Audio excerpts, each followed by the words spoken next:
अस्सलाम वालेकुम, मेरा नाम है ज़ीशान खान और मैं आपको खुशामदीद कहता हूँ अपनी एक और वीडियो में। और ये वीडियो बनाने का मकसद ये है कि तमाम टैक्स पेयर्स वो तमाम लोग जो कि फाइलर होना चाहते हैं और जो अपने रिटर्न्स अब इस साल जमा करवाएंगे इंशाल्लाह सितंबर और अक्टूबर में स्टार्ट होगी, अगस्त के एंड में या सितंबर के स्टार्ट में, तो वो अक्सर कंफ्यूज रहते हैं कि किस तरह की जो चीज़ें हैं, ये क्या रिक्वायरमेंट्स हैं, ये क्या डॉक्यूमेंटेशन है जिसकी ज़रूरत है।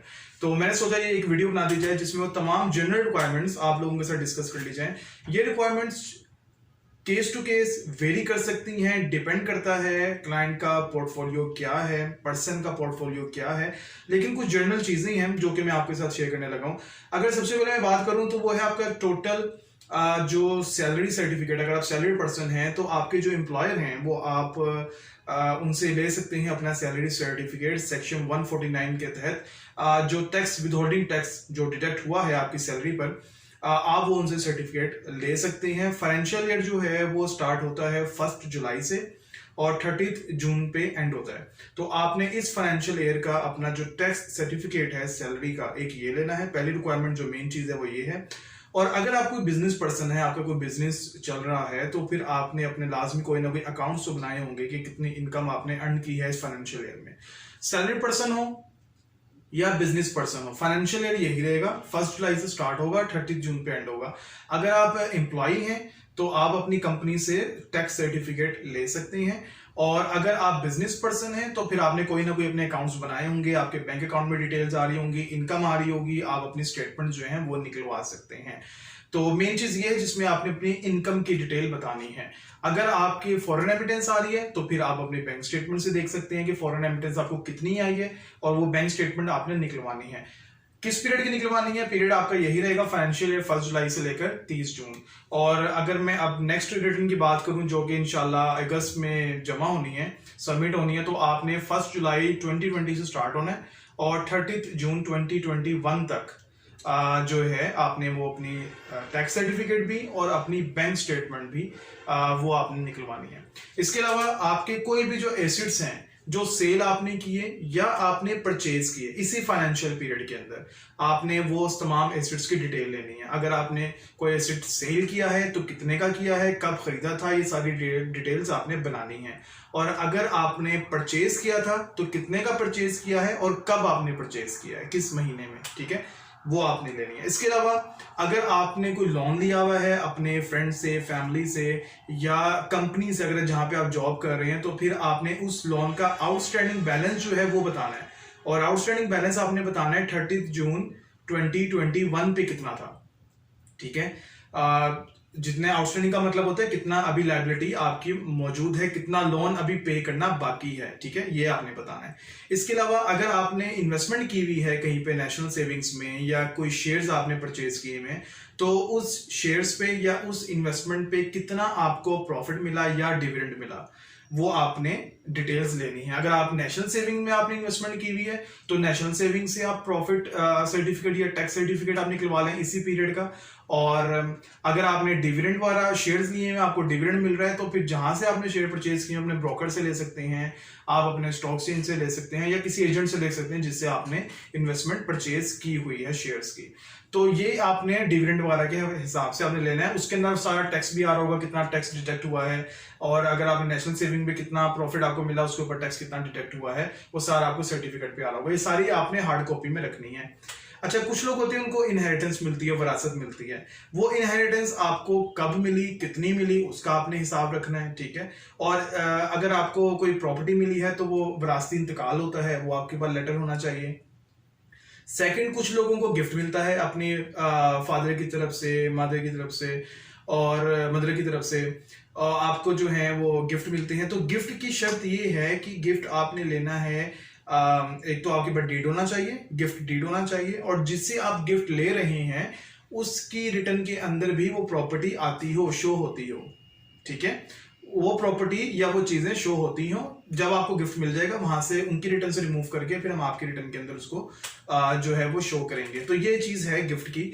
और गिफ्ट डीड आपका लाजमी होना चाहिए। और एक और चीज ख्याल रखिएगा कि अगर आप ब्लड रिलेशन से गिफ्ट लेते हैं तो टैक्सेबल नहीं है, लेकिन अगर आप कजन वगैरह से, चाचा ताया से लेते हैं तो फिर आपका जो है वो टैक्सेबल होगा। अगर आप फैमिली से लेते हैं यानी अम्मी अबू से, फादर से, मदर से, बहन भाइयों से, तो फिर उसके ऊपर कोई टैक्स नहीं है। इसी तरह अगर मैं लोन की बात करूं, अगर आप दोस्तों से या फैमिली से लोन ले रहे हैं तो लोन की कंडीशन ये है कि लोन आपके बैंक अकाउंट में आना चाहिए और जब आपने वापस करना है तो वो भी आपने बैंक अकाउंट के थ्रू ही करना है। कोशिश करें आप लोग जितने भी फाइलर हैं आपकी सारी ट्रांजेक्शन, सारा रिकॉर्ड जो है वो बैंक के थ्रू हो, ताकि आगे पूरी मनी ट्रेल जो है मौजूद होनी चाहिए।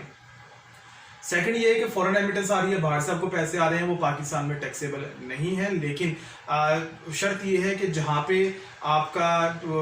से पैसे आ रहे हैं वहां पे उसके ऊपर टैक्स लगा होना चाहिए और आपके बैंक अकाउंट के थ्रू आने चाहिए। ठीक है, बैंक अकाउंट में आने चाहिए, किसी और थर्ड पार्टी के थ्रू नहीं आने चाहिए। तो बैंक अकाउंट के अंदर आपके आएंगे तो वो एग्जेम्प्ट होगा, बाहर से कहीं और से आएंगे तो वो टैक्सेबल होगा। ठीक है, उसके ऊपर टैक्स लगेगा।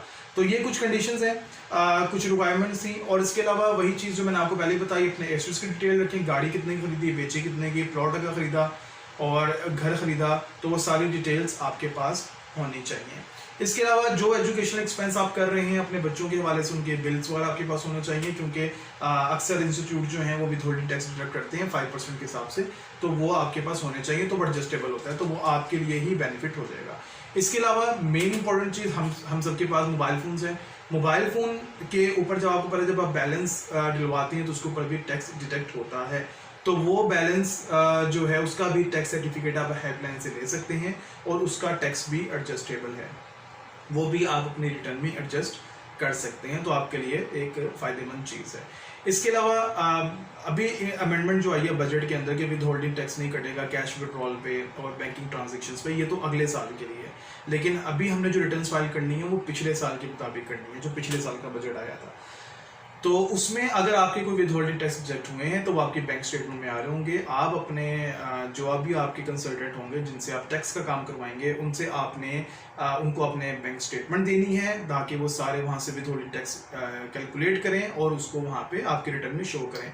इसके अलावा अगर आपके पास टाइम हो तो फिर आप बैंक स्टेटमेंट के साथ साथ अपना विदहोल्डिंग टैक्स डिडक्शन सर्टिफिकेट भी बैंक से ले सकते हैं, उसमें वो ओवरऑल टोटल अमाउंट आ रही होगी, उसमें कोई इशू नहीं है। इसके अलावा अगर आपने कोई हेल्थ इंश्योरेंस या कोई लाइफ इंश्योरेंस करवाई हुई है तो वो भी ज़रूर शो करें, डिक्लेयर करें, क्योंकि मेजोरिटी भी आपको अमाउंट मिलेगी। और कोई अगर पेंशनर है तो वो पेंशन की डिटेल्स देगा।